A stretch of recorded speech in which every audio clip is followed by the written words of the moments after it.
Captivate, The Science of Succeeding with People by Vanessa Van Edwards. Now this was written by a lady who claimed she had low confidence and then proactively undertook social experiments in order to improve her skills, and she tries to share the learning with you. So it starts off pointing out that paradoxically you shouldn't just go to every event you're offered. Quite often people are advised, oh, things aren't going great, go to every event you can. This isn't best, because then when you go to the event, you're not fully present and it's quite evident to people around you. So she suggests being quite selective and only go into things that you're actually interested in. In addition, there's an interesting bit about the location of where you should stand in a venue so that you're more likely to interact with people. So clearly when you're arriving, you're dropping your coat off. That's not the best time that you'd want to start speaking to somebody new.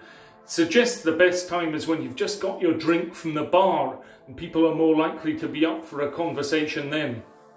In addition, the temptation sometimes is to see your friends and hang out with your friends. Book would recommend acknowledging your friends, saying hi and doing a little lap and then coming back to your friends and perhaps making new ones. Another thing should be keeping your hands visible and using lots of hand gestures. Confidence and body language clearly are important.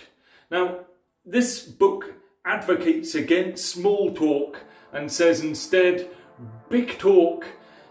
Big talk is when you see somebody's face light up and there's a spark that develops and you can see that they're interested in what you're speaking about. And thinking about starting a new conversation, some people find this daunting, and interestingly, they actually analysed potential conversation starters. So here are 3 of the good ones. What was the highlight of your day? What personal passion projects are you working on? And have anything exciting coming up in your life? So they were in the top 3, there were only 7. But then below, these are the ones I'd avoid. What's your story? What brings you here? What do you do? How are you? And you can think how frequently how are you is actually given. And people aren't waiting for an answer. It's just a grunt of acknowledgement and that occurs. So what you're wanting to do is get a conversation and a sparker. And interestingly, a suggestion was to say, I'm on a small talk diet. Can I ask you a new conversation sparker that I'm just trying out? And seemingly that works very well. When thinking about introducing people, you really want to have a good introduction. And to do that, you give one person a positive label and another person a positive label. So then you can tee up a good conversation and ideally get discussion flowing about topics that interest those people, because people tend to love talking about themselves, and a good introduction can just be a conversation sparker. So it's known that similarities attract, and often you'll find differences. So somebody may say, I love going to the opera, and you may not like going to the opera. Now, some people would say, I don't like the opera, but that is not what this book would advise. Instead, it would be trying to seek a commonality. So you may like going to live music events that are not opera, but you could say, oh, I like going to live music events and the crowds and things, as opposed to just blankly saying, I don't like that. And if you do get the pleasure of having a conversation with somebody and it's interesting, it suggests you can follow these up with why questions. Clearly not just a kind of interview style why, but if you can explore why somebody has done something or what the purpose they're trying to achieve is, it can be good to get conversation flowing. And an interesting concept, when you do meet somebody who you've had that rapport, you could ask them at the end, can I help you with anything? And that's only if you genuinely would, and it may give different responses. Now there's a fair bit about micro expressions. These are facial expressions that are just there for a fraction of time, and really your face is never switched off. People can say things, but what you're looking for is congruence with what they're saying and how they're appearing. So if there isn't congruence, you may think something isn't right. And the book goes into detail about several micro expressions, which I shall try to demonstrate. So this one, okay, I don't think it worked too well. That's meant to be fear with flat eyebrows and horizontal lines across the forehead. This one, that's meant to be anger with really lower eyebrows pinched together and tensing around the mouth. That's contempt, in which there's a one-sided cheek lift, really just pulling in an edge of the mouth. And they can be difficult to read, particularly if you're looking at photographs, because it may be that the sun is dazzling them, or they're trying to look relaxed and therefore look really serious. Happiness is quite an obvious one, but that's on both. You see, both of the corners of the mouth are equally pulled up, and perhaps the lips are parting, and there's wrinkling at the sides of the eyes. The marked widening of the eyes, lifting of the upper eyelids, elevated eyebrows is fear, with a slightly open mouth. Surprise, however, is more marked, raising of the eyebrows and the upper eyelids, with perhaps a kind of upside down use. So, surprise. And just describing them both, it's hard to see just in words what the differences are, but when you see them, they can be good. And disgust is wrinkling up the nose, lifting up the upper lip and raising the cheeks. Sadness, marked drooping of or perhaps pouting of the lower lip into a frown, and eyebrows often pinched together. And I think the main thing about going through these are that if you're looking for them, you can actually enhance your eye contact with somebody.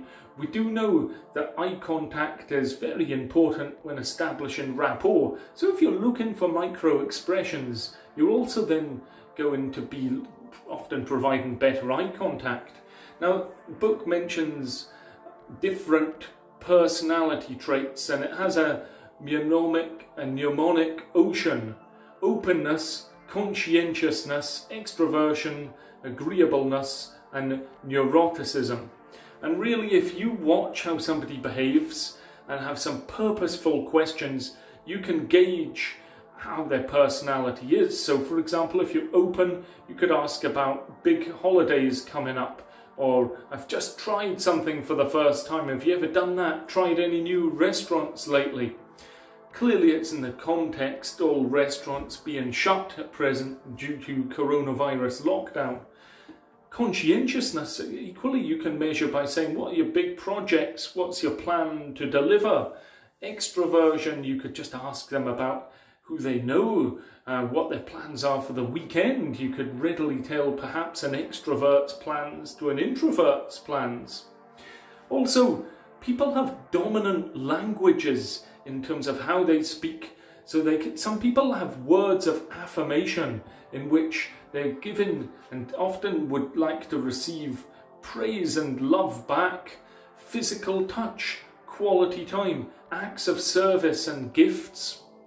Now, what the best thing would be to do is to decode what the other person prefers and give that to them. And there's a nice bit about research here, because even couples, if you've got people using I, me, or mine, as opposed to ours, we, us, the ones who are using the singular tend to have less relationship satisfaction. Talking about kindness, you all no doubt will have heard the Benjamin Franklin story, in which he had some kind of rival. He borrowed a book from them, and after that point, despite his potential rival doing the act of kindness, after that his rival thought higher of him. So this is dubbed the Franklin effect, and it is basically that if somebody does something kind to you, they actually are more likely to like you. So think about asking for favours and advice. Irrational behaviour is weird, and often this is driven by fear. In particular, there are some toxic people, and they are always at you, throwing you into a kind of survival mode and pushing your boundaries and trying to make you challenge your self-worth. The book is clear about how to manage these people. Simply avoid them, they're not worth your energy. So I hope you found that helpful.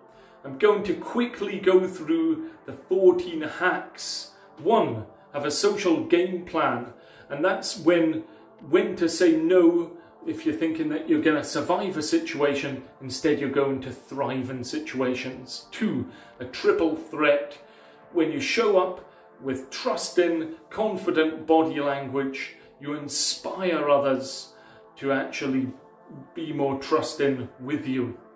3, conversation sparks and breaking up the day-to-day greetings and making these more interesting. 4, a highlighter. That's when you're highlighting somebody's advantages and some of their strengths to other people. 5 is a thread theory. So that's looking for similarities in threads so that you can hop on to a Me Too bandwagon and get a conversation driving somewhere. 6 would be decoding. That's trying to get through some of the facial expressions. 7 is to speed read, which is really trying to identify the type of personality the person has that you've just met and are speaking with. 8 would be an appreciation matrix, and that's finding the energy to appreciate them and on their terms, and that will show them that you truly care about them, and potentially they will reciprocate. 9 would be the primary value. When you show someone value, they're more inclined to respect you. 10 is a story stack, and that's sharing clever stories that are then more memorable and often help get your points across. 11 is own it. The more you empower others, the more they would see you as a leader. 12 is the Franklin effect that I've just mentioned. This is the more vulnerable you are, people will actually like you more. 13 is what they've called the nut job. Now this is if somebody's in difficulty, if you can name their problem, understand it and transform, hence nut, then it can really help them get through that difficulty and potentially become your ally. And finally, 14 is attunement. The more that you're interested in someone, the more interested they will be in you. So I hope you found that helpful. Feel free to comment down below. Feel free to like and subscribe. And I look forward to seeing you all next time. Take care.